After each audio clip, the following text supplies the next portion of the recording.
Now in this video we're gonna see how I assembled the cup of my tree and gave color to like these little bushy bulbs. You can see that basically I was just, now that I had made my little bush bulb thingy into a collection, I was able to just duplicate it in a way that the computer didn't have to calculate every single object, only the one that was the original from my collection,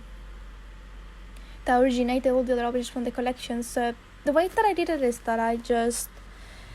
duplicated them and put them randomly around the branches so that I knew they would be covered, and then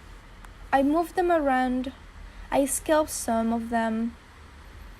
I rotated them so that it would look more natural and it will have a nicer look to it. And I did try to put a little bit of extra attention to the ones that were at the bottom so that the tree will look very fluffy, bushy on the underneath, because I knew the princess was gonna be standing very close to that part of the tree, so I needed it to look quite good, because if people were gonna be looking at the princess, they would be looking at that part of the tree. So I wanted it to be as tree-like as I wanted it to be. I wouldn't say as possible, but as I wanted it to be, and to look as natural and organic as I could on that part of the tree. That was very important to me, and it was a process that didn't really take that long. I would say the hardest part was making just one single object, but it was kind of nice having just one single object that you have to put all your work into, and then being able to duplicate this object to create something else, and basically just saving yourself all the extra hard work. So that was very nice to be able to do. Now the person in the video tutorial that created this way of creating these little bushy thingies, he said that he didn't thought that these were gonna be good for like a 3D project in Blender, but I actually kind of disagree with him, because I found that these little bushy things works perfectly for a 3D object.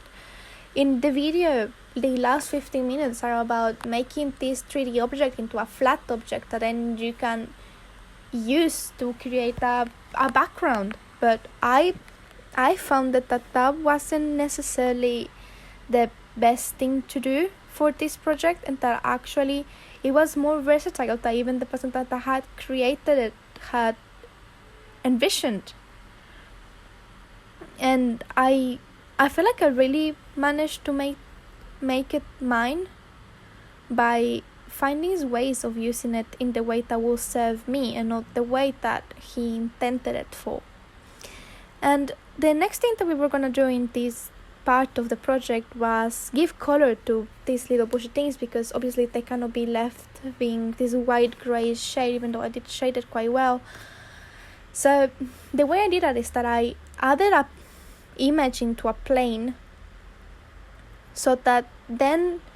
through using the same texture map from the object that is generating all the rest of the objects, could get color. Now I was a little bit annoyed after I did this because there's actually an add-on that will automatically insert images as planes if you need them to be in planes, like how this tutorial kind of needed it to be. And I just wish I had known that before going through all the work of putting the plane, adjusting it in the right place, and just making it so that this will work, because having had that add-on for this part of the project, like I did later on of the project, would have saved me from doing work. And I just feel that it is always very important to find ways to save yourself from doing work that is not needed to be done.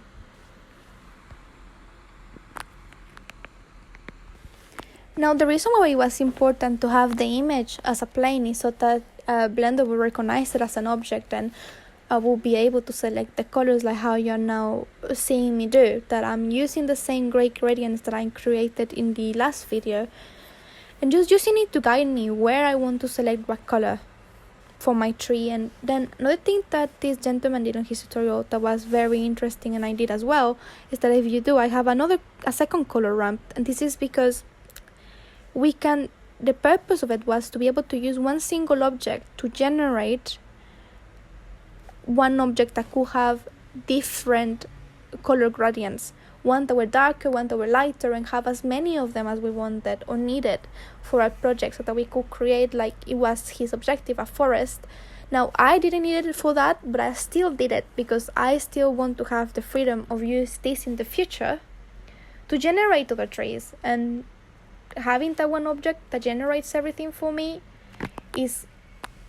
quite a good way of working effectively.